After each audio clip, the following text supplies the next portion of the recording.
All right, everybody, welcome back into Inside the Game podcast. We are a soccer nation. Have such a deep appreciation for hyper-local, community-based, lower-level soccer. There's going to be millions of fans over here that want to watch and consume as much football as they can. What you are doing is important. And this is all about, like I said, spreading the gospel. It takes a village, right? No, I just really appreciate being on here and you being able to provide this platform for, us and all those people grinding away at the lower leagues, just trying to make great things happen. So I really appreciate you, and you guys know what you're doing, and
Oh, okay. We're back here on Inside the Game. Apologize for the audio issues, but it sounds like we are good, and we're good now, James. We're good.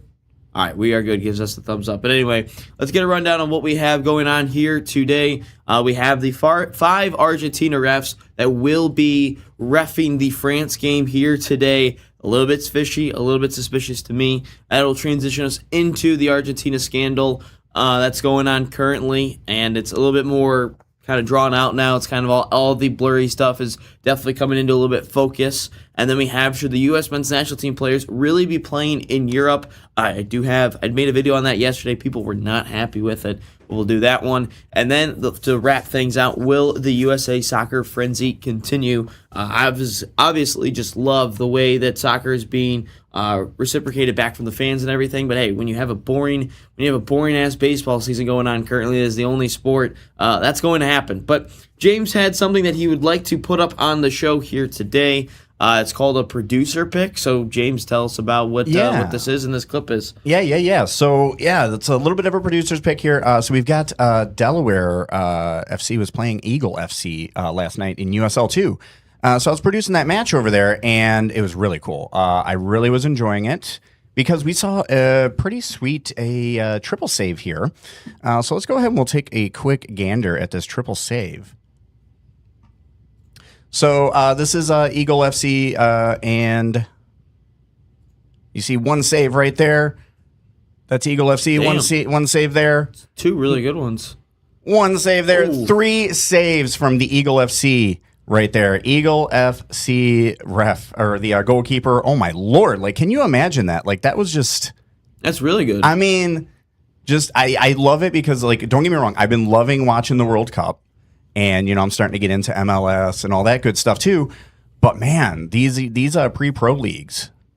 Yeah, there's some really good talent all over the place. Great moments. In the US, excuse me, in the USL2, the USLWs, the UPSLs, and all that. There's some really good talent all over the place. And obviously USLW in their playoffs, USL2 wrapping up here this weekend, and then we'll get into the playoffs, and obviously we'll have all that covered here as well. But let's get into it. Let's get into the biggest game of the day. It's the only game of the day, which, by the way, hold on, before we get into it.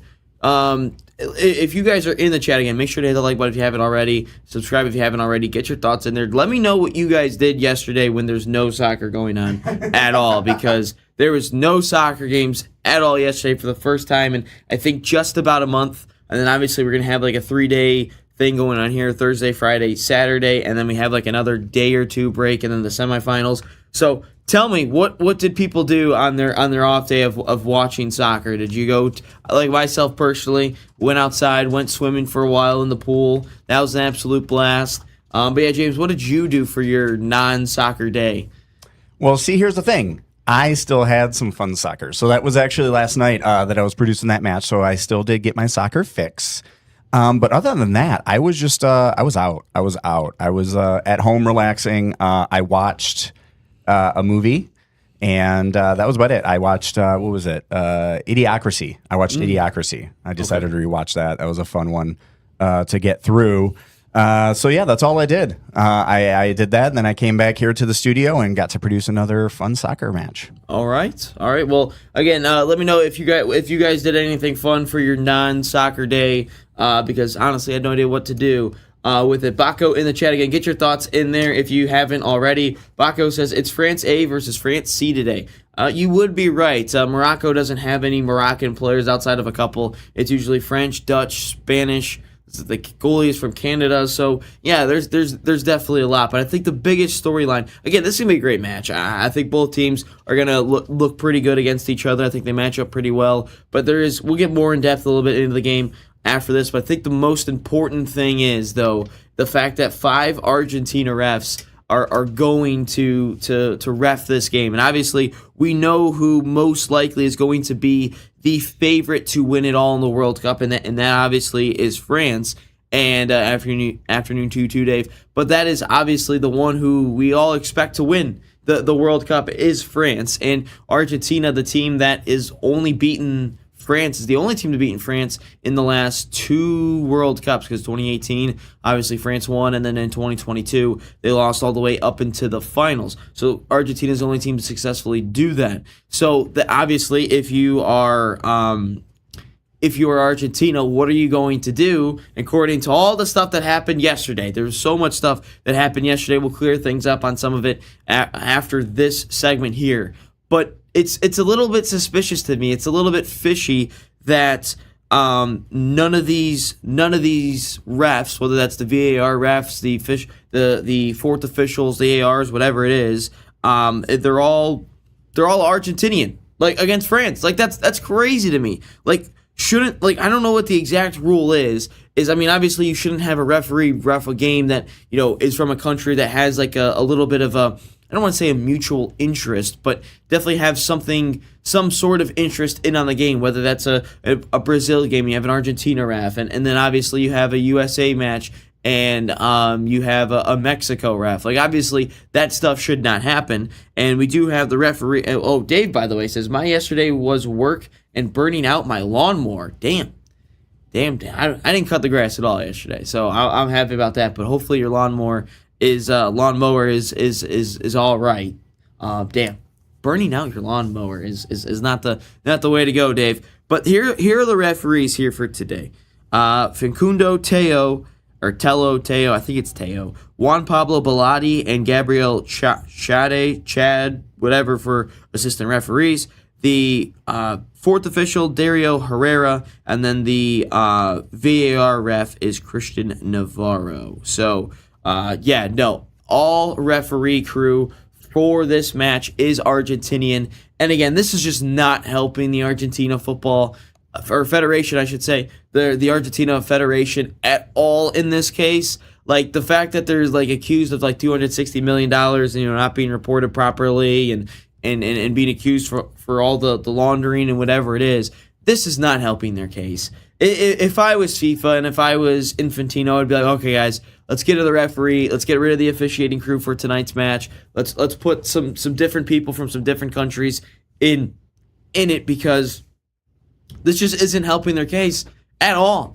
we should not be having Argentinian refs ref the France versus Morocco game. We shouldn't, because it's got an interest from the referees, and obviously what happened yesterday.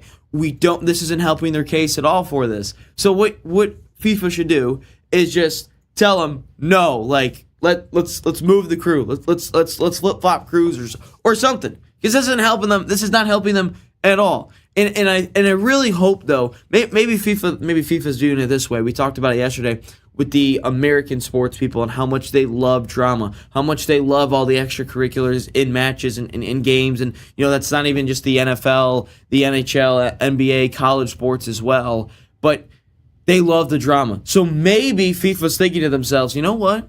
We have all this Argentina stuff going on. We've got the referee crew going up against an Mbappe, a France team that might win the World Cup. Maybe the team that knocks out Argentina in the World Cup final if both of those teams were to get there. Maybe they're like, you know what? The USA fans love it. The Americans love all the extra drama. But at the same time, maybe the rest of the world is also liking all the drama. I mean, this World Cup has had. I mean, I will always say, honestly, I think every World Cup. I think every 3 World Cups, 1 World Cup should be held in America, just based on all the infrastructure and all the extra things that you can do and the amount of money opportunities as well. But again, you think about it. This game is probably going to draw in quite a bit. I think this game and then the Argentina-Swiss game are going to draw in a ton of viewers simply because of all the stuff that's been happening off the field. Like, they just came out yesterday. I know we'll get to this later on in the show, but they did bring up about the America versus Belgium game. Did have over 30 million people watch. It peaked at, I think, 38 million at one point. So obviously obviously Americans tuned into the match for USA Belgium. And you think about that matchup. What was happening in that fact?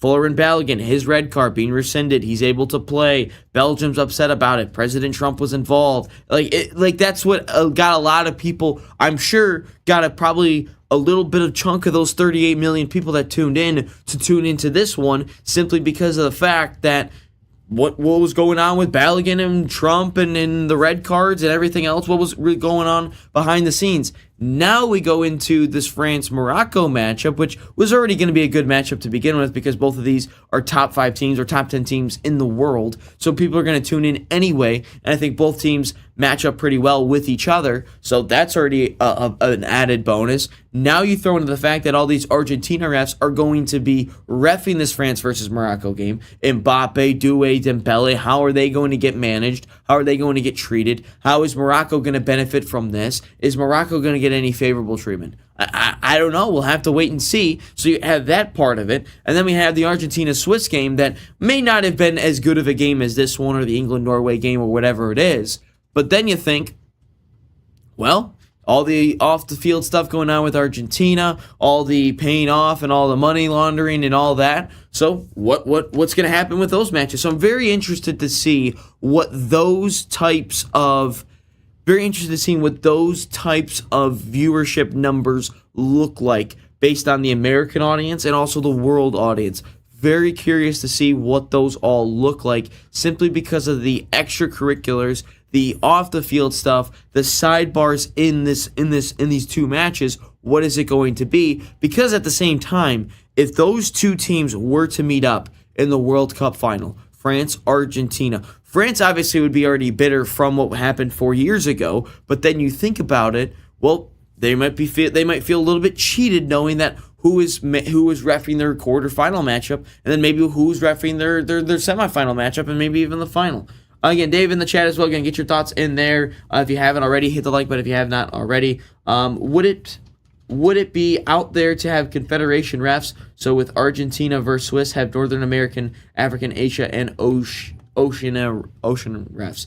I thought that was already a thing, Dave, because if you watch a lot of games around the World Cup, it's a lot of like, obviously an America game, you're not going to have any CONCACAF refs. When they were playing Belgium, I don't think there was a European ref. So I thought that was the case, and maybe, I mean, obviously Morocco and France are not from those regions. Maybe that's the case. And they chose that for all the Argentina ones. But wouldn't you want to think, with all the stuff that was going on with Argentina these past 24 hours, wouldn't you want to put maybe non-Argentina refs. Like a full Argentina crew is wild to me.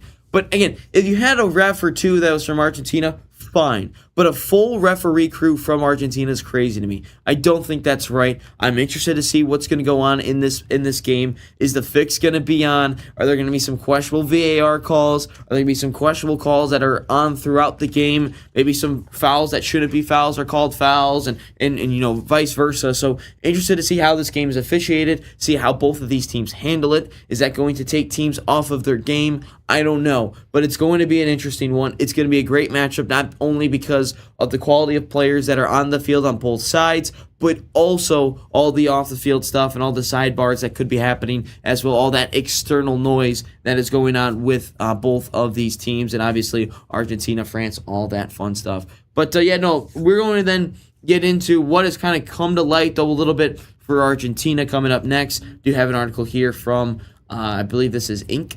It is from Inc. And they have some really good updates from what was going on yesterday, some stuff that has kind of been ironed out a little bit. What are the exact charges? What are the exact issues in all of this? So don't go anywhere. Episode 317 will continue after this. Welcome to the National Soccer Network, your home for soccer. One destination, every match, every moment. Built for players, powered by passion. Live games, highlights, and more each and every day. Only on the National Soccer Network. The biggest stage in world soccer is here, and every goal changes everything. FanDuel is giving you a reason to root for every single one. Introducing Every Goal Pays. Bet on a match and get bonus bets for every goal scored in that match. More goals means more bonus bets, and all you have to do is turn on your token. The U.S. look like they are truly poised for a dream run at this point. From the opening whistle to the final kick, let there be goals on FanDuel. Visit FanDuel.com to get started now. 21 and over, select state. For Kansas, in affiliation with Kansas Star Casino. 18 and over in D.C., Kentucky, and Wyoming. Gambling problem? Call 1-800-GAMBLER or 1-800-MY-RESET. In Connecticut, call 1-888-789-7777 or visit ccpg.org/chat. In Maryland, visit mdgamblinghelp.org. In Massachusetts, visit gamblinghelplinema.org or call 1-800-327-5050. In New York, call 1-877-8-HOPE-NY or text HOPE-NY. In Louisiana, call 1-877-770-7867. And listen to Orange Slices, sponsored by FanDuel Predicts, wherever you get your podcasts. Great game footage starts with Vio. Now a pass deep and up front.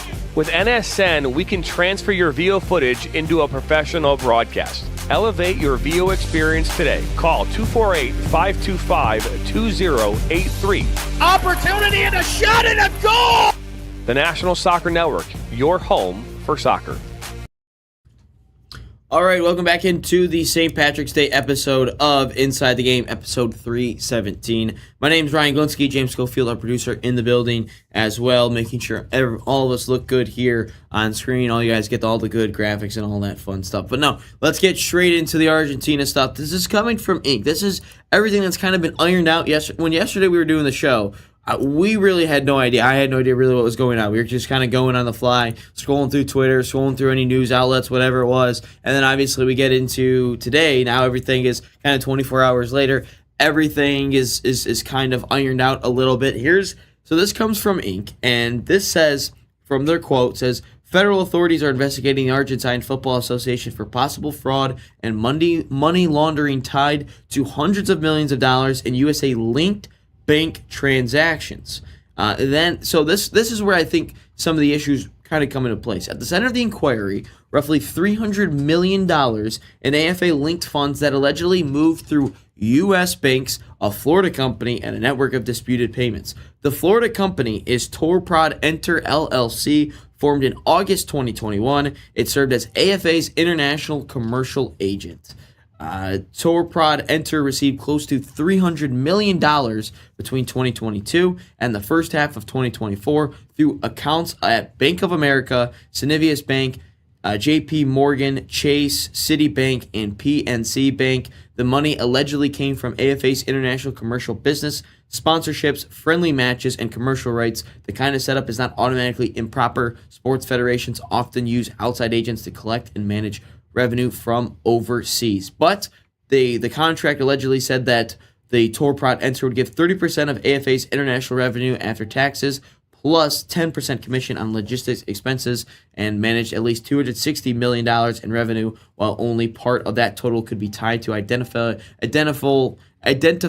operating expenses and records it reviewed. So this is a lot of stuff that is going on. That Bank of America has already said that they have exited the client relationship with that Tor Prod Enter, whatever it is. But then there's also a little bit of a paper trail. The paper trail kind of goes into Florida and Georgia, so the southeast there in the United States, as they are fighting in court. In Georgia, the U.S. court fight has centered on the bank records that I just mentioned previously. It says the records mattered because AFA allegedly used Tor Prod Enter to collect money from international matches and commercial deals. Tor Prod said they're being used for something else: Argentine criminal complaints and media reports.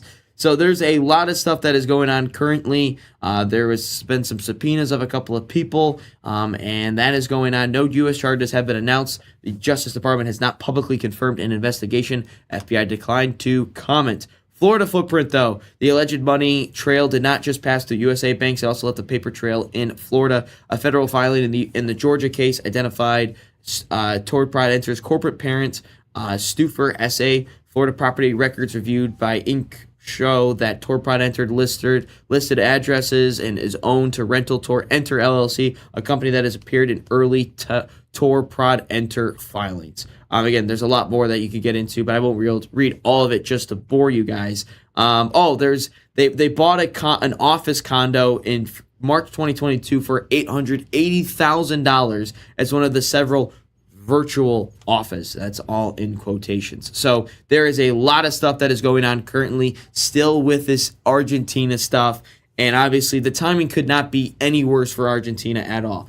Dave says again, get your thoughts in the comments if you have not already. Also, this is the first game where all the officials are from the same country. Yes, it is. And obviously, with what is going on in Argentina, the timing of France versus Morocco isn't good either. So we have all the stuff that is going on off the field for Argentina with all of their money issues and all of their fraud and all of their scandals and all the random places that they bought and all the horrible bank records and them leaving a trail all over the state of Florida and all in the state of Georgia. Then we put on top of that, a day later, let's just announce 5 Argentinian refs are going to ref the game that might decide the World Cup, because France obviously is the favorite coming into the World Cup. They're the favorite to win the World Cup still. Obviously, there's still some really good teams in England, Spain, and Norway, and Argentina still hanging around. But this is looking horrible for Argentina. And now you got to think, because we said the amount of eyeballs that are going to be on this game and obviously the Argentina-Switzerland game, the amount of eyeballs that are going to be on these two games, how is the Argentinian side going to react to this? How are they going to manage something like this? Because you are now being accused of fraud, you're being accused of cheating, you're getting accused of being bribed by, for the Federation bribing, refs and FIFA and all that stuff. And people were already suspect of that previously. And now it's all coming to light here. How is this Argentina team going to react to this? How are they going to get the tinfoil hats out, says Dave. They may have to. All the conspiracy theories going on as well about this. And you think about it, with Argentina, is do they now believe that, because again, it's all about, obviously Argentina probably has a ton of confidence to themselves about, we can go on and win this thing. We won the previous one. We can do it all. We've been coming back from everything. Do they believe now that they have won a World Cup before? Do they believe that, we can't do this because of all the extra stuff that's been going on?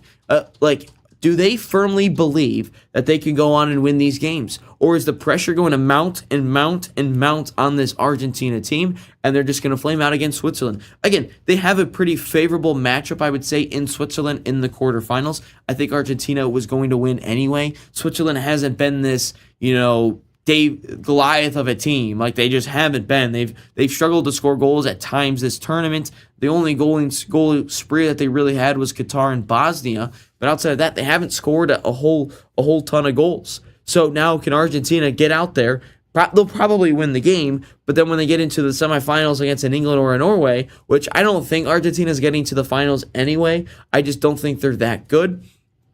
But I think that they might be cooked. They genuinely might be cooked. And then you got to think of all the stuff that is going on with Argentina anyway. And it does put here in this one that FIFA, the World Cup, is expected to get $11 billion in revenue, which is the most ever, which is still wild. But what happens to this federation? Again, I said yesterday, I don't think anything happens in terms of anything until Messi retires. Maybe, because I do believe in 2030 that you are going to see Messi and Ronaldo both on rosters in the World Cup. Not play a ton, because I think Portugal, again, it's a home World Cup for Portugal. I think they will have Ronaldo on the roster. Again, realistically, with 26 players on a World Cup roster, realistically, 8 of them will probably never sniff the field. Like, that's just the reality of it. You can just go down the World Cup rosters and who's all played in those games. I mean, obviously, if there's blowouts, that's a different story, but look who truly plays in the big games. Just look at it so far. So I think Ronaldo's going to be on the bench. I think he's just going to be. He's not going to have to play. He might be put in like a Neymar role. He might just be on the bench. Doesn't really play a whole lot. They're going to put him in a blowout game so he can. They're going to give Portugal a blowout game so he can go out there and play. But I do believe Ronaldo's going to. I know he retired. I know he said he retired, but I don't think Ronaldo's. I think Ronaldo's going to be on a roster in 2030. That's just my opinion.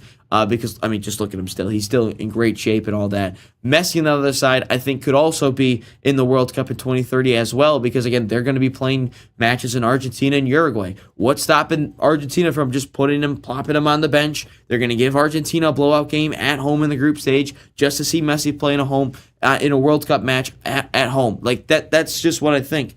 And think about it, if you are Argentina and if you're FIFA, if you are guilty of all these different things, if the pressure is too much, if you cannot come back from something like this, maybe FIFA and Argentina just force Messi to retire everything that you've had. Let's not ruin your reputation. Just retire. Get out of it so you don't come down in the ship. It's almost like that Batman movie where it's like Bane. It was Dark Knight Rises, I think, and they're in the plane there, and Bane goes, someone's got to go down in the wreckage. Messi is definitely not going to be that guy that goes down in the wreckage with this Argentina Football Federation Association, whatever it's called. Like that's not going to be the case. So I don't think that they're going to allow Messi to be a part of that crash. But the most important thing, though, for Argentina is what do you do on Saturday against Switzerland? Again, we'll go probably a little bit more in depth on the matchup tomorrow. But can Argentina come back from this? Can they take all the external noise that they've seen? Again, Argentina has proven time and time again in this tournament that they can win gritty games, not pretty games. Look at Egypt. Look at Cape Verde. Some people might say the referee helped them at all, or helped them in both games. Probably true. I do think that was not a penalty though. 2 days ago by Mo Salah, I don't think that he got fouled in that sense. I think he goes to the ground rather easy. But now, how can Argentina respond to all this? Now, Argentina could turn this into a positive for themselves. Again, the Michigan football conversation, said it with the Connor Stallions things. Does maybe, again, I said with Michigan football that it created this delusional cloud around the program of Jim Harbaugh saying no one can prove that, no one thinks that you can win. They're all against you. And that gives a little bit added an unfair advantage in itself. Maybe Scaloni and whoever else is going to be involved in the coaching staff, maybe Messi even is going to go to the team and go, they don't think that we won the last World Cup fair and square. They don't think that we've advanced in this World Cup fair and square. Let's go out to the world. They know they already hate us.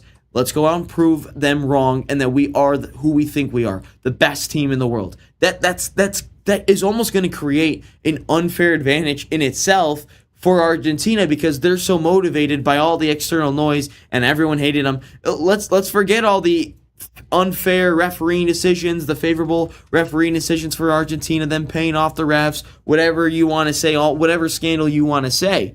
Let's forget about all of that.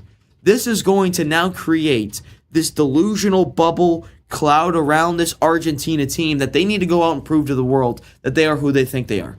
So again, they could easily flame out. They can easily advance this far. I still don't see Argentina getting past the semifinals. I think that they're going to beat Switzerland. I think they're going to get to the semifinals, but I think that they are going to lose in the semifinals, whether that is to an Erling Haaland or to a Harry Kane in England, which, by the way, we have a great striker battle between Erling Haaland and Harry Kane later on tomorrow. So that is where I think that this game could potentially go. Dave in the chat, again, get it into in the chat if you have not already.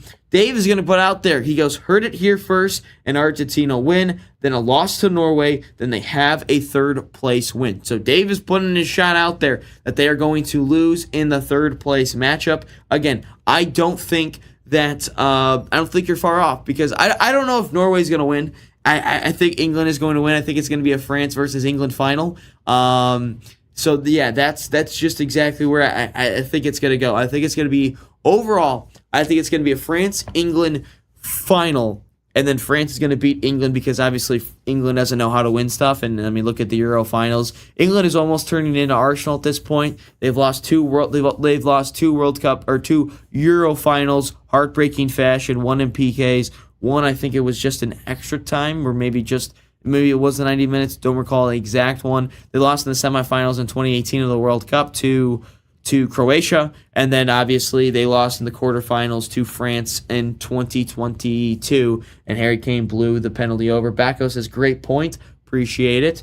Dave, the timing of that comment. Yeah, it was great timing. I forget you guys are on a little bit of delay from what I have to say, but no, I genuinely think that Argentina is going to lose in the semis to an England team. England's going to get to the finals. France is going to win. But again, I'm very intrigued. Again, you can catch the watch party here, France versus Morocco here today. I am very intrigued by this matchup. Not because I think it's already going to be a good matchup based on the players and the teams that we're going to have, and the fact that they're top 10 teams, top 5 teams. I forget Morocco's ranking, but I am excited and very interested to see how this game plays out. I'm interested to see what are these refereeing decisions, what are these VAR decisions, because I think it's going to be pure cinema. Backo is right though. Just can't let England win on USA's 250th anniversary on USA soil. You're 100% right. I think when the draw was going out in December of 2025.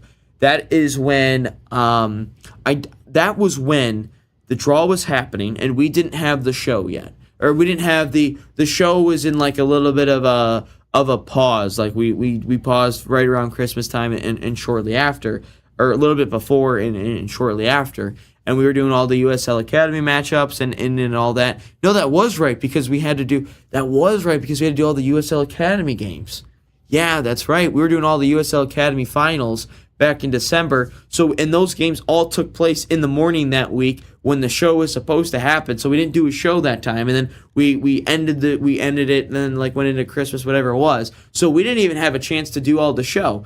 And so I was making videos back then of like, we can't allow England to win on our 250th anniversary. And that was a time when our TikTok was like under 1,000 followers. Now it's over 3,400. We eclipsed that yesterday. So again, follow us on TikTok if you haven't already. We have some really good videos. Appreciate everyone that's already followed it. Again, follow us on all of our social media platforms as we have everything locked in for the World Cup, and even once we get the Premier League season going, and obviously Dave's a big Arsenal guy, I know that, so we'll be excited for those videos. But no, I made that video and I said we cannot allow England to win on home soil. We cannot allow that. That's like going to be a disgrace to 1776. George Washington will be rolling around in his grave, pissed off at the fact that the Redcoats have beat us.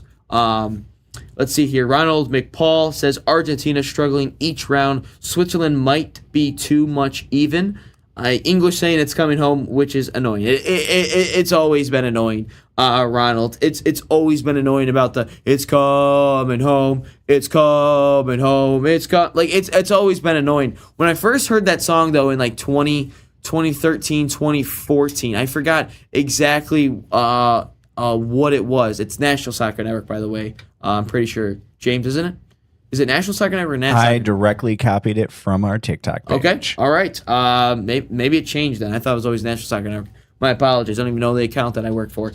I remember hearing it. I was like, this is like the most annoying thing ever. Like, it was in some like parody of some. It was parody in some whole. I forgot what it was. It was a parody of some EPL song. Like EPL did some creator made an EPL parody of it. And I was like, this is annoying. Like, it's coming home. What does that even mean? Then I searched it up and I was like, oh, it's England. It's coming home. And then ever since then, I was like, this is absolutely stupid. Like, that was dumb. And I don't want it to come home. To your other point though, Ronald, Argentina struggling each round. Switzerland might be too much even. Ronald, Argentina hasn't looked good in the knockout stage yet. They looked good against Algeria. They looked good against Austria. They looked good against, what was the other team that they played? I don't remember. The team sucked, though. And then you get to Cape Verde. Cape Verde scored. I mean, Cape Verde had some insane goals in that one that obviously kept them in it. But again, Argentina didn't look good doing it either. Again, there's a certain way that games look. And then that's why I was so upset about the USA-Belgium game. I would not be so pissed off the way I was on Tuesday or whatever day it was if it looked different. But we got straight belt to ass in that game. So that's why I was so pissed off. But then you look into the game that they had against Egypt. They didn't play well for 70, 75 minutes. They didn't look good at all. And all of a sudden, they get that little extra bit of life after they go down 2-0. And I'm thinking to myself, you know what? Argentina's probably going to get knocked out of this World Cup. And I'm no longer going to see Lionel Messi in a World Cup game because I don't know if he's going to come back from this. He keeps going. They come back. They win. But again, they did not look good at all. Switzerland on the other side. Again, they're going to be a little bit better defensively. They have better attackers than what Egypt has. Again, Hassan was great. Salah was great. Zico didn't really do much. But again, you're going to have to go up against a Vargas and a Mbolo. You got my guy, Granit Xhaka. Like, Switzerland is going to be a much better team than Egypt and Cape Verde. So it's going to be a good matchup. I think it's going to be a lot closer than a lot of people think.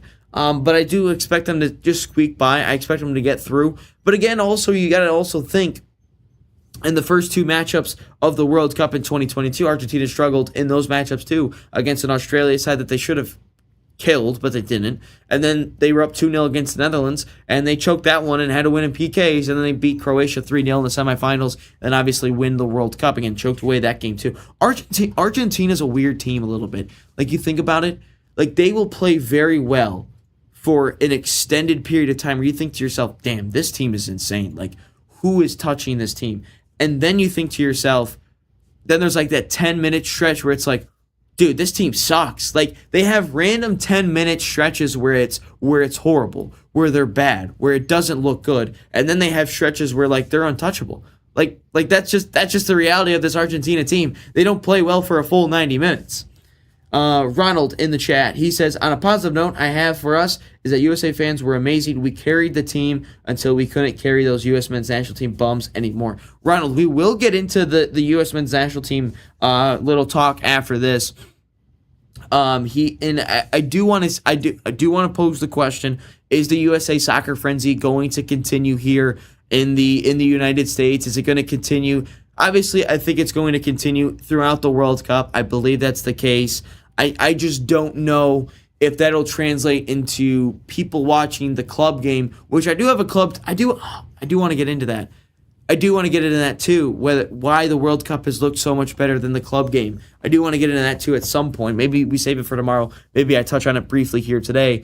But I do believe that it is. I think that something's going to carry over a little bit for the U.S. men's national team fans in soccer. Will it carry into the club games? We'll have to wait and see. Swiss Michael, he says, "Hi guys, finished work and now watching you. Woohoo!" Well, hopefully you had a good work day, Swiss Michael. We just kind of got on talking a little bit about Switzerland, Argentina. I think it's going to be a good match. I think Argentina's going to squeak by though, Swiss Michael. But I think you already knew that based off of yesterday. But we'll talk a little bit more about that matchup tomorrow before we get into the weekend here. But again, get your thoughts in the chat. Smash the like button if you have not already. Subscribe if you haven't already. I think we're like only a couple subscribers away from 13.4 thousand, which when the World Cup started, I think we were just about 11,000. I think we were just about 11,000 subscribers. And we're already over 13,000 subscribers. So you guys have been absolutely wonderful during this World Cup. And hopefully it all continues after the World Cup and when we get into the club season. Because I won't lie, I'm missing a little bit of the club game. I'm missing it just a little bit, simply because my Arsenal boys making some business in the transfer market. Bruno Guimaraes, no wonder we want him. He misses PKs. No wonder we want him. I've had it. It's effing hot here. F summer, says Swiss Michael. I don't mind the heat. I don't mind it a ton. If I'm like out in a pool or on the water, obviously, I think that's obviously a lot of fun. But no, it can definitely get a lot of people. I tan rather easily, so I enjoy. It's the Polish. It is. But it's weird though. Some of my family members can't tan at all, and they're Polish, so it's weird. Like, no, it's my mom's the same way, and I'm the same way because I've got the Pole in me. So yep. Oh, okay. Yeah, no, I tan rather easy, so I enjoy the heat. Swiss Michael says, do you support an American club, Miami? The American club I support is not an MLS side. The American club I support is Detroit City FC. They are a USL Championship side. We don't have any MLS teams in Michigan. So I root for the next best thing, and it's the USL Championship side, Detroit City FC. I have gone to a game just about I think I've gone to at least one game a year since the summer of 2022. So yeah, no, I've gone to a game at least every year since 2022. It's an absolute blast. It's a great environment. It's a very European feel. I would say a little bit. I think that's probably the closest thing that you can get to a European feel of a stadium here in Michigan, because it's in a neighborhood. All the houses are like as close as you can get together. You've got to walk through the neighborhood to get to the stadium. 2 entrances. It's like the stadium's like run down a little bit. Keyworth Stadium's run down. The fans are passionate. Like if you go to like where the supporters section is, which is the Northern Guard, the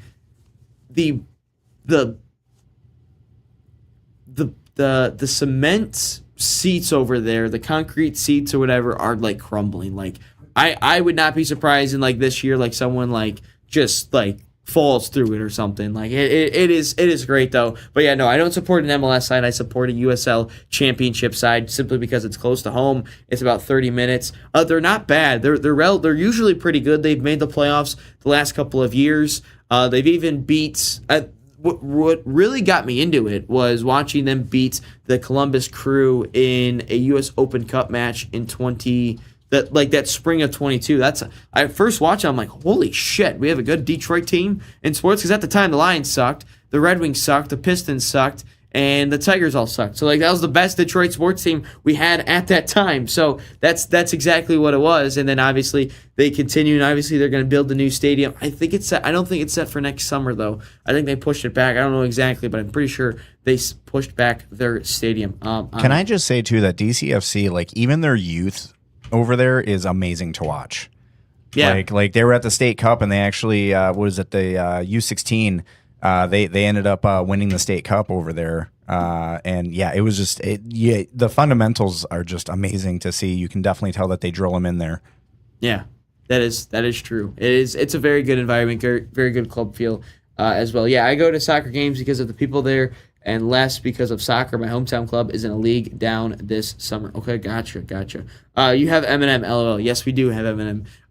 We got last week into it about the whole state of Michigan's music and how great it is, and how Cleveland has the stupid Rock and Roll Hall of Fame, but we won't get back on that soapbox because that was bad. But anyway, let's take a break here. Let's get into, should the U.S. men's national team players be playing in Europe after this? Have a lot of comments, at least on my TikTok video, that I'll read a couple of them. And if you have any thoughts about that, get them in. But don't go anywhere. Episode 317 will continue. Great game footage starts with VIO. Now a pass deep and up front. With NSN, we can transfer your VIO footage into a professional broadcast. Elevate your VIO experience today. Call 248-525-2083. Opportunity and a shot and a goal! The National Soccer Network, your home for soccer.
All right, episode 317 is moving on here. Let's get into the U.S. men's national team side of things. I want to get into a little bit of this yesterday, but obviously with the Argentina breaking news, we couldn't really get into it. But anyway, I posed a question yesterday on our social media. Again, follow us on Nat Soccer TV on our Instagram, National Soccer Network on our TikTok, and also here on YouTube. Hit the subscribe button and all that fun stuff. But I did pose the question. Swiss Michael, I sub now. If I have time, I'm going to rewatch your streams. Well, appreciate it. Hit the horn for a moment. Hit the horn. Appreciate the sub button. Also mentions we also got more and more women's soccer to watch over there as well. That's awesome too. Obviously, the women's game is obviously growing here as well. Women's game all over the world, I think, is really starting to grow. But yeah, no, hit the subscribe button if you have not already. But I posed this question yesterday, and I said, should the U.S. men's national team players, or does it even matter if the U.S. men's national team players are playing in Europe?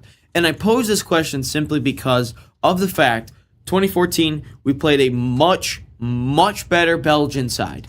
A much better Belgium side. That's prime Hazard, prime Lukaku, prime De Bruyne, Vertonghen, Company, and Thibaut Courtois. Yet we took it 120 minutes with them.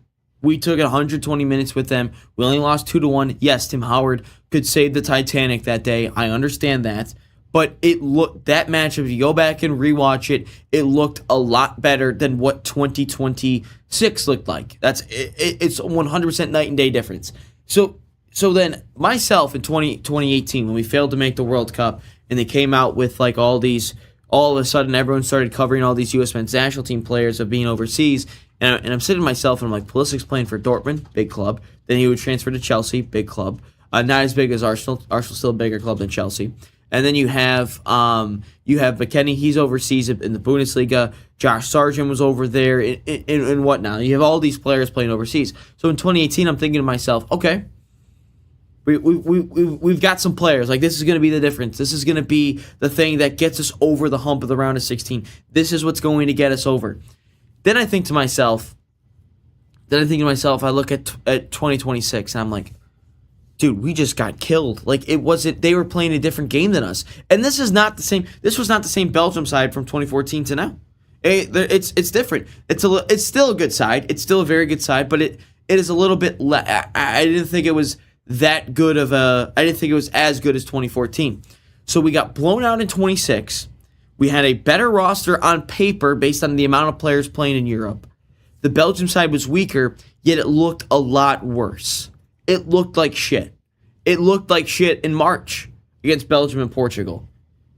And I'm sitting to myself, I'm like, does it even matter? Like if anything, if you were to play these, if you were to have these American stars from the U.S. men's national team, again, if we want to grow the sport domestically, we want to grow the sport inside the USA, having our American national team players playing in the MLS is much more of a benefit than having them go overseas. I still believe a couple players would come back to the MLS this summer, like an Aronson, like a Gio Reyna, like those types of players. I do believe some of them are going to make a transfer here within the next couple of months. So I do believe that. I do see a couple comments. I will get to those, Ronald and Michael. I will get to those ones. But I still look at it and I think to myself, does it truly matter? Does it truly matter? Because if it looked worse against a worse team than it did 12 years ago when we had a worse team on paper against a much better team, does it even matter? Does it truly matter? But I think again, get your thoughts in there if you think it matters. And Michael says, I think it's important to play there because of the level there. I would agree to that. Again, the coach question is a good one. Again, oh my God, we just don't have enough time to get all these topics. Because I've been thinking about this coach conversation as well, Swiss. I've been thinking about this. I talked about it with my dad yesterday and what we thought about it. That's a very good question, Swiss. We'll get to that at some point. Big Daddy Lukaku still owns U.S. men's national team, says Ronald. Maybe. No, he doesn't. No, he doesn't. He doesn't. He scored a garbage time goal when the team was pushing up. No, he doesn't. But I think to myself, I think what Monday truly boiled down to, again, they had players playing in Europe. We had players playing in Europe.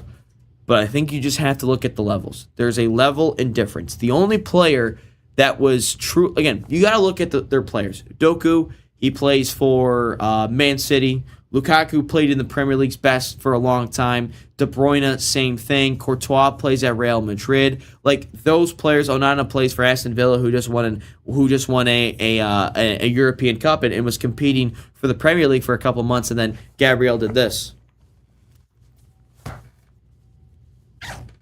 God, I hate Onana. He sucks so much. I hate him. He's an absolute bitch. But anyway, then you look at what the U.S. men's national team European players are.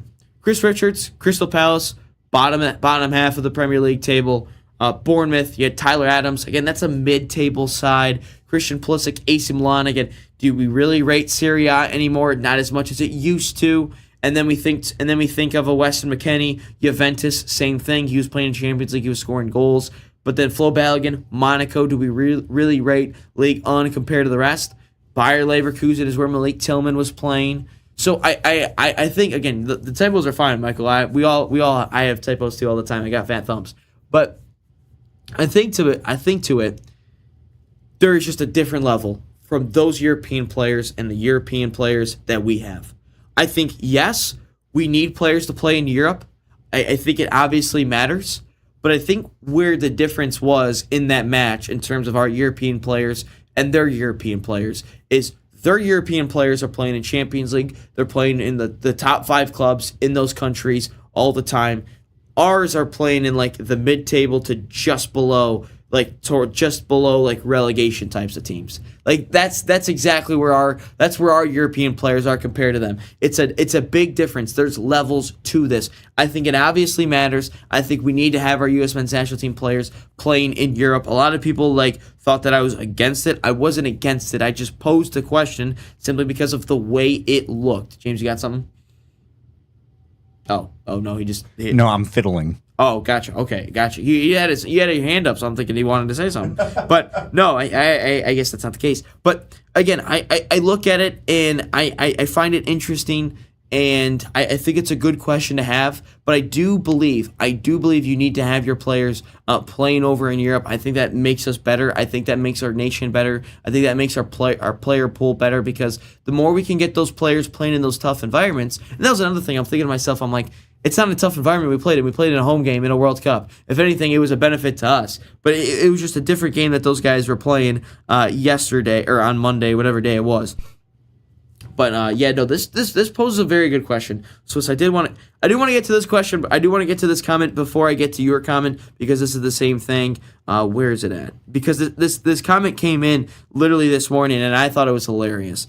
He says, where's it at? Oh my God, where's the question?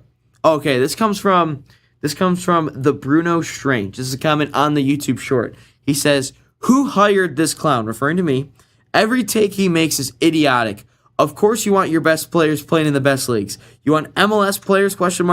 Expect more goalkeeping and defensive mistakes like the one in the Belgium game, because that kind of shit happens weekly in the MLS. This guy's takes are consistently the dumbest." I'd probably agree with that. I've got some pretty dumb takes. I would probably agree with that statement. Again, you guys can agree or disagree on my takes. I'm out there. I just posed the question. Does it really matter? It wasn't a take. All I posed was the question, and why I posed the question, because I was like, does it really matter? Because we got belt to ass a couple days ago with more European players compared to 14 where you're still in the game. So, again, I find it interesting. It's an interesting question. It's an interesting topic, but I just thought I would share it with that one. Let's see here. This is what I want to get into, Swizz. Does the coach say, referring to Pochettino, does he say, if not, maybe ask Pep Guardiola, LOL? I think Pep Guardiola is going to go to Italy. I think he is going to be the Italian coach. I really do. Again, we can get more in depth on what I think some of the coach, because I do have a couple candidates.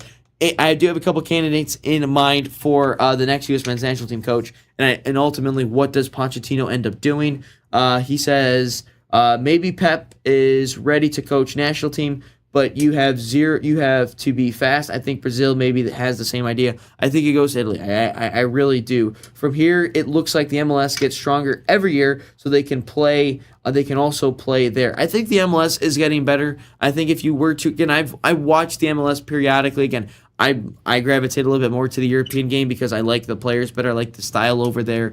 I like it better than what the MLS is doing. But if you were to look at an MLS match from today and go back and watch one from like 5, 6, 7 years ago. Sorry, James. That was no pun intended. I really didn't mean to have any 6, 7 pun intended. He just gave me like that South Park one that like the camera guy where he goes like this. He just gave me that look. But Yep. it is better. It is a better product. They do look better. The play is better, but obviously compared to the rest of the world, it is not even in the same stratosphere. Let's see here. Is he right though? Does it happen every week? Such goalie mistakes? Yes, goalie mistakes do happen quite a bit, but again, I think of the Premier League. Like Donnarumma passed the ball straight into Kai Havertz in the Man City Arsenal game, and it just happened. So that is just something that happens. Goalie mistakes happen all the time. It's just the nature of it. It probably happens a little bit more frequently in the MLS than the rest of the world. Hello to Frank and Layla. Hello to both. Thanks for coming back in. Frank says Pep is coming to the Netherlands. What are you talking about, Italy? I think he's voiced interest in the Italian job. He mentioned that. I do believe he's going to take the Italy job. I genuinely believe that he is going to. He has expressed interest shortly after his Man City. If I'm being honest, I could care less where Pep Guardiola goes in terms of managing national team. I am just happy he's out of the Premier League. That is all I care about. I am just glad that man is gone. He could go manage. As long as he doesn't manage Mexico. That's all that really matters. He could go manage India. I could care less where this man goes. I just want him out. I just want him out of the Premier League. That's all. That's all I care about. I am just glad that he has done that. Here, let's see here. Layla says Ola. I like how she says Ola every day. Dave says I have a soft spot for Rhode Island, the USL, and got lost last night. The Rhode Island. What are they called? What is the USL USL Championship Rhode Island team called? Is that the Rough Riders? I think. Rhode Island. I was gonna say they're Rowdies, but that's Tampa Bay. I'm pretty sure they're the Rhode Island Rough Riders. Oh, that's Long Island, not Rhode Island. Oh, what are they called? What are they called then? I am double checking right now for USL 2. No, USL Champion. USL Championship? Yeah, I'm pretty sure that team is there.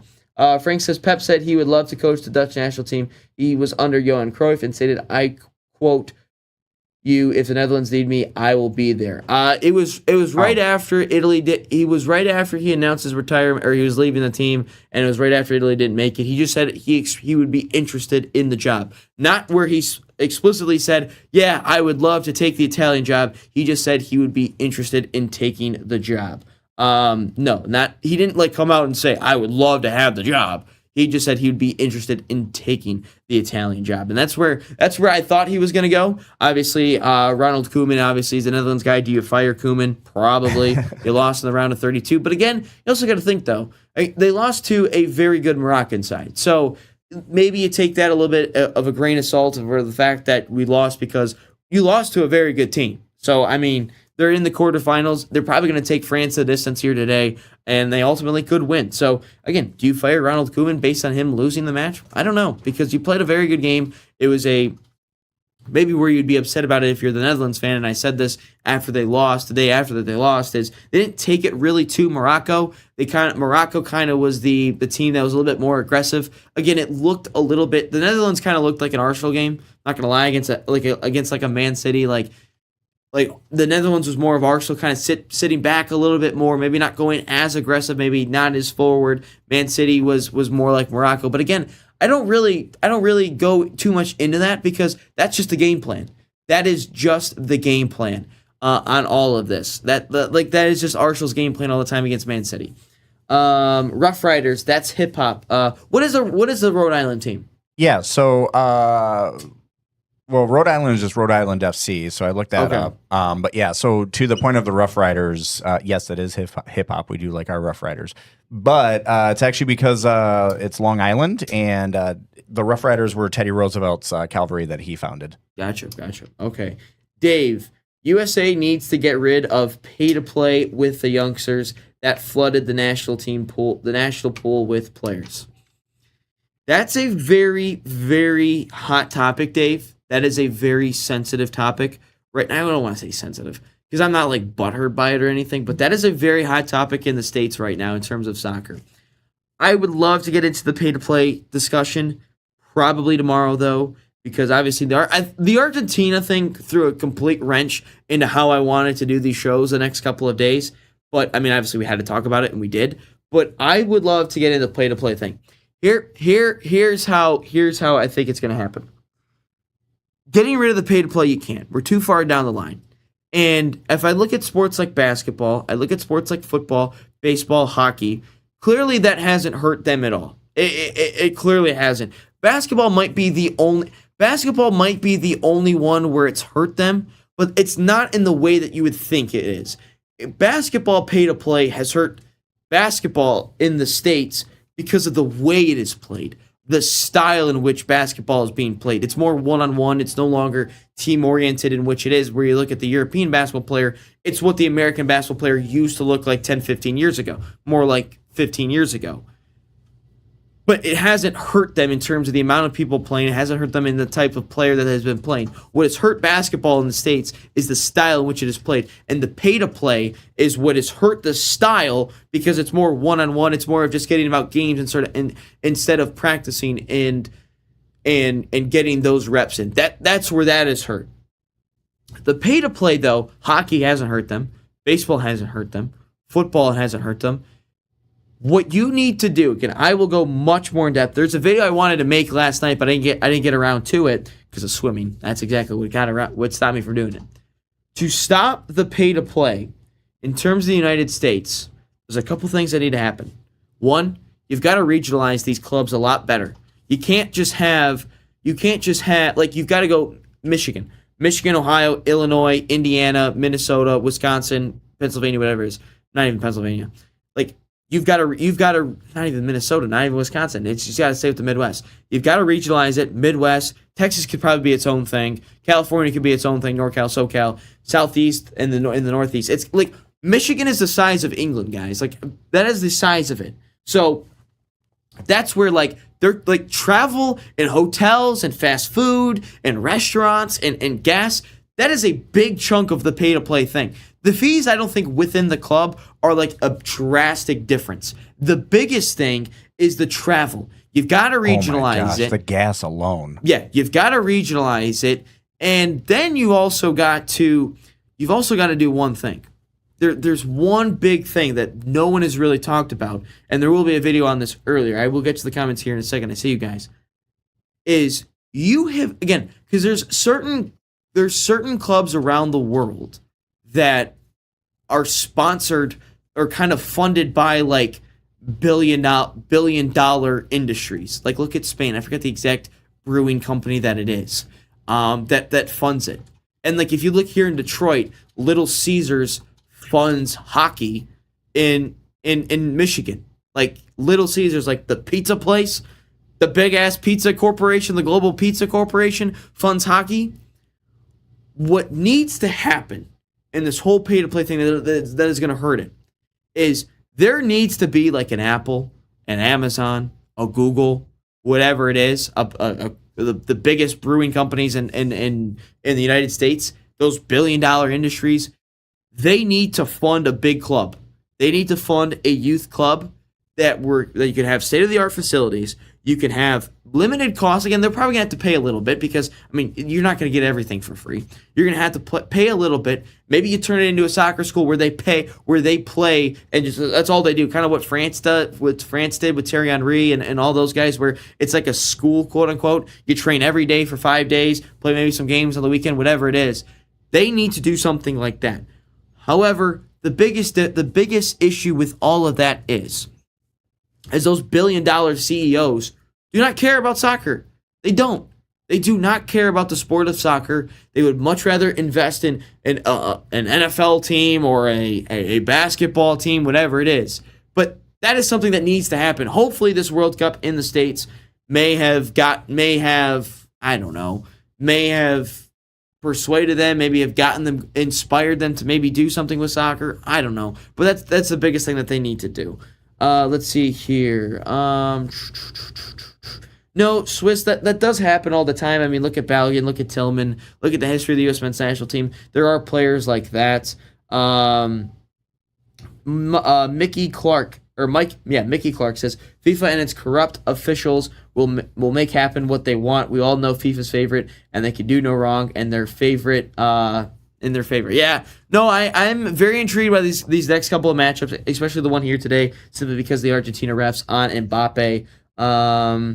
FIFA has a problem with Swiss, Argentina, Infantino, and Swiss. So yeah, no, I don't know what they're teaching in that little village where Blatter was and Infantino. So I don't know what they're teaching in that village. So maybe they need to change the school curriculum. But anyway, let's wrap it up here. Let's go to commercial break first. Let's wrap it up with will the soccer frenzy continue in the United States, as much as I would love to. Let's see if that will continue. But right after this, so don't go anywhere. Episode 317 will wrap up, and obviously question of the day. So don't go anywhere.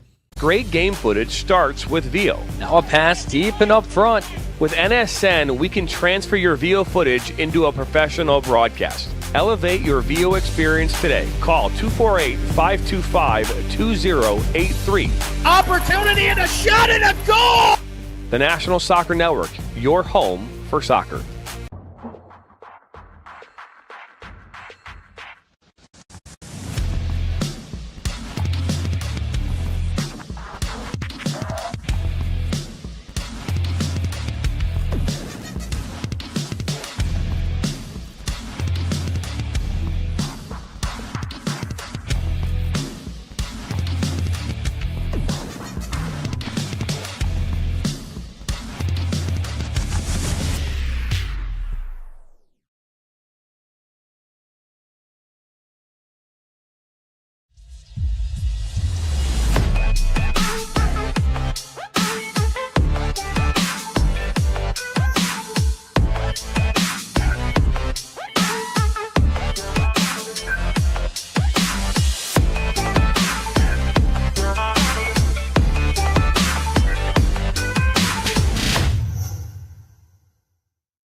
All right, everyone. Welcome back into episode 317. Some slight breaking U.S. men's national team news, which I'm a fan of. I am a fan of this. MLS Cup, former U.S. international Steve Cherundolo, he did win the MLS Cup, has been named manager of the U.S. U23 national team, will represent the U.S. At the Summer Olympics as well. It's a small move to probably the rest of the world, but here in the United States, I think that's a very good move. Steve Cherundolo is a very well-respected manager. He's done really good jobs in the MLS and with the academies as well. So very nice job for the U.S. Again, he was up in the running for the U.S. men's national team job before Pochettino ultimately took it over. So I do like it. It's a small lateral move probably for most people, but I think that's a very good move. I need Steve Cherundolo inside the U.S. soccer system. So I do like that move. But anyway, let's get into the last one here. Infantino is Swiss, Italian, Argentina is Latin American Italians. It all makes sense. Let's blame the Italians. That's why the Italians have been making the World Cup recently, is because they're so invested into trying corruption and rigging the matches. So that's why they haven't made it. But anyway, let's continue on here. Last topic here of Inside the Game. Will the USA Soccer frenzy continue? And obviously we'll get into question of the day.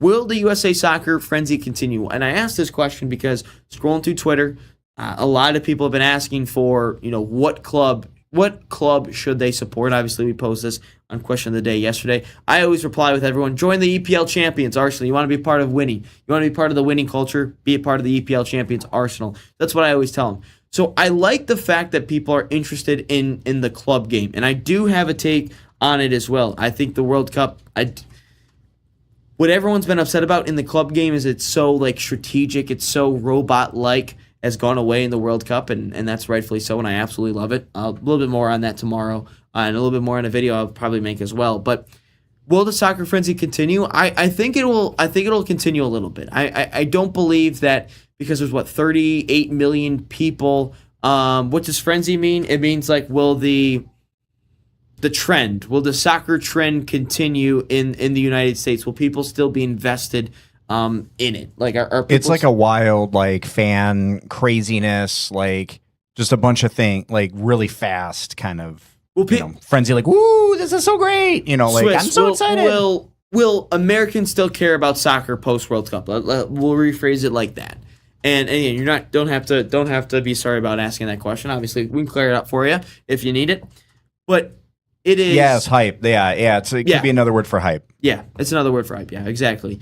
I think it will carry on a little bit. And then, obviously, I think the World Cup happening in the summer is the biggest thing because, if we're being honest, does anyone really care about MLB baseball right now? No. No one truly cares about it. It's the dog days of summer. No one cares about MLB baseball. But then we think to ourselves, will this trend continue? I think it will. I think Americans will care about soccer a little bit still after this because it happens every World Cup after every one. It's like, well, an American who never finds soccer, what team should I root for? What club should I find? What should I find? And myself included in 2010, I was a Arsenal fan like a year later. So that's the club that I became a fan of. So I think it'll continue a little bit, but I think it'll be greater this time around simply because it's in the States. Because it's a home World Cup, I think people will gravitate a little bit more towards soccer because of what they've experienced in their own backyard. Social media obviously is a thing that didn't exist in 1994, so that all ultimately happens as well. I think it's going to continue a little bit, and I think especially with the state of some of the American sports, like you think of MLB baseball and their bargaining agreement, their CBA, they can't figure it out. I don't believe baseball is going to have a season next year because of that. So you eliminate one of the major sports. So baseball, I don't think happens. If you look at soccer as a whole in the States, it is, I think, like the second or third most popular sport to watch in that for like under 25 or under 30, whatever it is. Obviously, no one's going to touch American football. That's already a given. And I do think that you're going to lose a couple people, or you're going to lose a good chunk of people simply because of the NFL.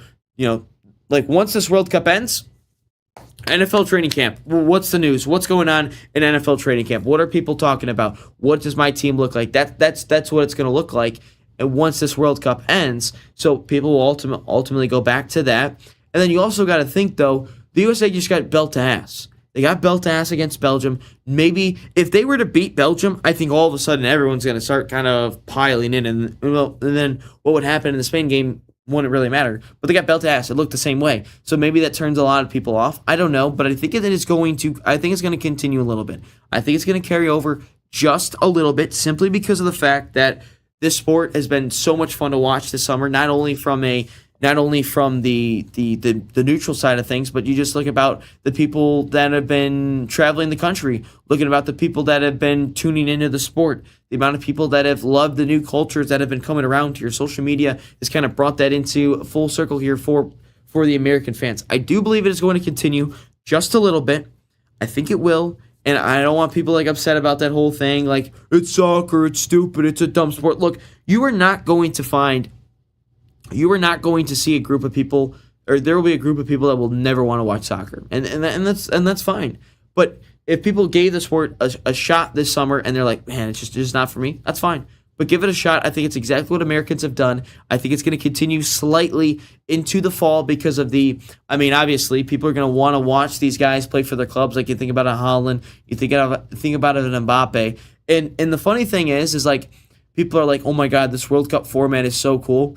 Just watch the Champions League. Like you don't even have to watch the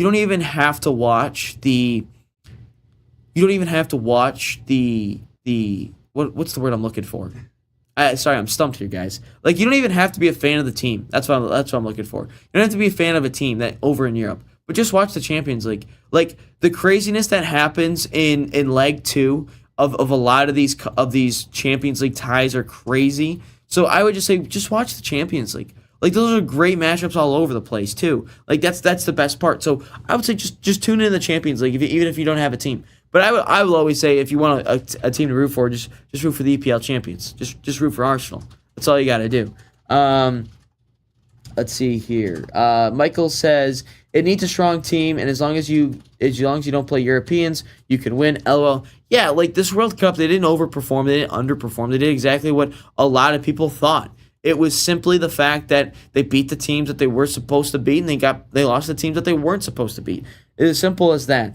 I think Americans realize that soccer is more than what happens on the field, and that's great. I would agree, because if you look at the American sporting event, you look at the American experience, I should say, the American sporting experience, it's like you drive up, you park, you pay your $20 to park, maybe it's more, and you maybe step into a bar a little bit, and then you just kind of walk by yourselves or whoever you're with inside the stadium, and then you go home. Like, you don't have the buildup that like the Dutch has, the Argentinian sides have, you don't have like those marches. You like, all right, like you understand what I'm saying there? Like, when you walk into an NFL stadium, like you're just walking individually. You may go to a bar beforehand. You might chirp a couple of opposing fans, but that's about it. Like in soccer, you meet up somewhere, you get drunk, you march down into the stadium, you have the chants. Like there's not really chants. Like all you really get is in NFL is like the crazy, it's third down. Like that's really all you get. But you don't really get any crazy atmosphere environments. So like the American mind, like we all talk about like the English mind can't comprehend. The American mind can't comprehend like European soccer or what some of these international soccer fans have been doing. Because you know what our sporting events are? Is like I said, you just walk up individually. Like you just walk up into the game, you watch it, you don't really say anything. Like that's really all it is. You just kind of sit there, cheer for the team, you boo the referee or you boo the ref. And if you're a Lions fan, you always boo the referee because you always get screwed somehow, and the team sucks anyway, so that's all that matters. And so you're going to lose anyway. But you think about it, the American mind cannot comprehend the atmosphere, the environment. Look, international soccer is I'll say the international soccer fan, the European soccer fan, like the club European soccer fan, the international soccer fan. Let me just rephrase. The international soccer fan, club or for international play, is better than anything an American soccer or an American sporting fan can produce. The only thing that comes close is SEC football. That is the only thing that might come close to it, and even then, it's night and day difference. That's just a proven fact. Like, that is a proven fact, and I don't think Americans can comprehend that. It's as simple as that. I feel like the Super Bowl is like the closest thing we come to what they do, but it's not even the same. It's still not though. That's what I mean. It's not even the same. That's like as close as we come. That is our biggest sporting event is the Super Bowl, but Super Bowl, oh my gosh, the atmosphere of a Super Bowl to Europe, to let's just say a Manchester derby, Man City, Man United, or a Manchester United Liverpool derby. It's still up here. Yeah, like it's a night and day difference. Even the Super Bowl, you tailgate for a little bit longer. I mean, that's about it. That is the only thing that the American sporting experience has over is tailgating. Yeah, like that is the only thing, and even then, it's still not like not in comparison. Thing. Holy crap, the stuff I've been seeing. It just isn't. So, and I think that Americans are really starting to gravitate towards that as the crazy sports fan. And you also really think about, I didn't even touch on the college athletics side of things. That is just as crazy too. Like, you see some really big sports in this country start to lose some fans. I will always watch college football and college basketball. That's just me though. But a lot of people are being turned off by it because of the NIL, the transfer portal, the wild, wild west feel that it is. Then you have MLB who probably isn't going to agree on anything in their CBA. So you are losing people from American sports time and time again. You're not going to lose them from the NBA. You're not going to lose them from the NFL. That isn't it. That isn't it. So that's going to create a sporting watching gap in a lot of these fans. And maybe soccer is the way they go. Maybe it is in the MLS. Maybe it's in the USL. Maybe it's over in Europe. Maybe it's down in South America because they have some great environments as well. So maybe they continue to hold on to this thing. But no, I'm interested to see what this sport looks like in the next couple of years. Very interested to see what it is. And you know what I can see? I can see, honestly, a lot of those arena soccer start to spring up too, because indoor soccer. Yeah, because I feel like the transition for like a lot of us here in the U.S. in terms of the rules, it's a little more similar, right? To like a hockey or something along those lines. I think we might be seeing some more arena soccer to help fill those gaps in. That is true. Last question before we get into question of the day. Well, we will have a show like after the World Cup, like was this World Cup successful? What are some of the after things? We will have that show. I've been wanting to do that. Yeah, show let's for do months. a World Cup debrief. Like I've been wanting to have that show for months, but obviously you had to wait for the World Cup to conclude.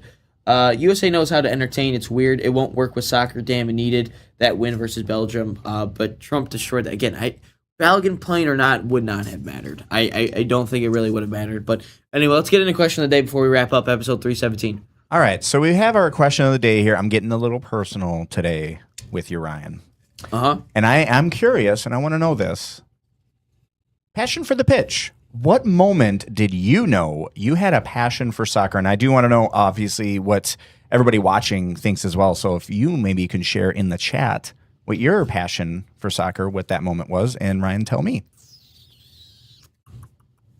So 2010 World Cup is where all of it started, obviously. I mean, Messi, just watching Messi play was something spectacular.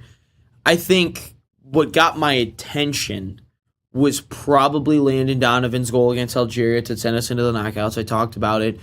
I talked about it briefly where I'll just read the Cliff Notes version is my mom wanted me to help her with all the yard work outside. And I was like, Mom, this is stupid. I want to watch the Algeria-USA match, but she just wasn't allowing that to happen. And I just was like, Mom, I need to go inside. I just need to check on something. So I checked on it, and as I walked inside, that was the movement of Tim Howard getting things going, throwing it forward, and then Altidore puts it, Dempsey misses, Donovan scores. That started it. But then I would say the passion of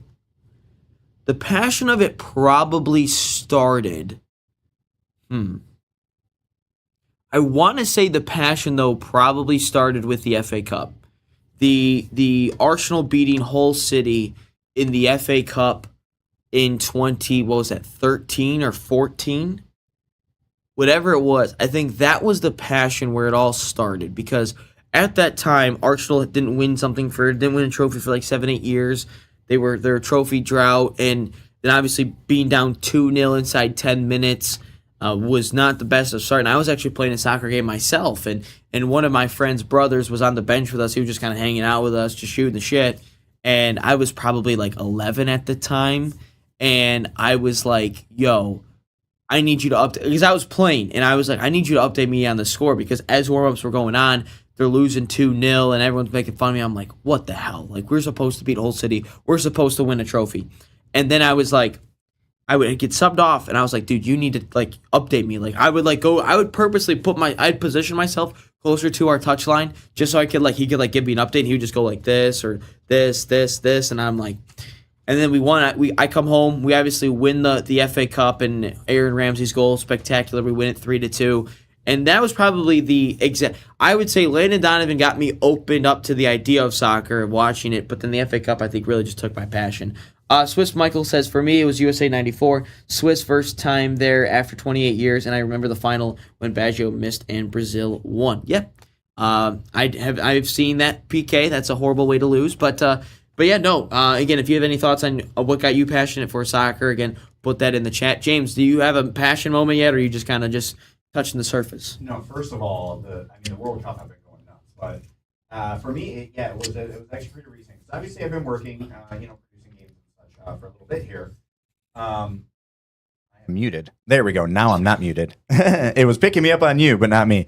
But yeah, no, for me, the World Cup's been amazing. But what really got it for me was I was actually working as a camera operator for the Michigan Youth State Cup that was going on in May. So I went out there. I did a 10-hour day and an 8-hour day. And, you would think a 10-hour day just sitting outside in the sun because it was hot and sunny the whole time. And I'm sitting on top of some scaffolding, working a camera, sweating like no tomorrow. That moment, though, watching those kids play and just seeing the victories and seeing the celebrations and seeing the families and everything, for me, was the moment where I was like, oh, crap. This sport's cool. Yeah, that was the moment. And then having and again, mind you, these are youth sports, right? These are people, this is like up to U16, I think. Or I think we also had a U17 that was in, but it was like primarily, like U10 up, pretty much. But even having parents coming in and making sure, hey, I got to find out where is this streaming to. I got to make sure because I've got the family in Iraq that wants to watch it. I'm like, what? These kids are like 10 and 11, and people in Iraq are going to be watching this. People in Ireland are watching this, and they're freaking out, and they're watching it as if it's the World Cup, right? The passion that I saw, it kind of infected me. And kind of to the point that they said, it's more than just the 90 minutes, right? Those interactions that I was having with the families and the coaches coming up and talking to me, and just the whole environment is what I was like, crap. Like, I thought that, going to a football tailgate was cool. Gotcha. All right. Well, no, that's good. That's a really good story. And just wrap things out here, Michael. Since then, the Swiss have only missed 2 World Cups, and for such a small country. All right, that's going to wrap up episode 317, the St. Patrick's Day episode here on Inside the Game. We'll be back with episode 318 to wrap up the week tomorrow and get you all set up for the rest of the World Cup quarterfinals. But don't go anywhere. Obviously, there is a watch party today at 4:00 Eastern. James already on it with France versus Morocco. You guys can tune in then for that matchup. I'll be watching along with you guys. But again, make sure you guys hit the like button, subscribe if you have not already. But again, until later on today, so long. All right, everybody, welcome back into Inside the Game podcast. We are a soccer nation. Have such a deep appreciation for hyper-local, community-based, lower-level soccer. There's going to be millions of fans over here that want to watch and consume as much football as they can. What you are doing is important. And this is all about, like I said, spreading the gospel. It takes a village, right? No, I just really appreciate being on here and you being able to provide this platform for, us and all those people grinding away at the lower leagues, just trying to make great things happen. So I really appreciate you and you guys and all that you're doing. And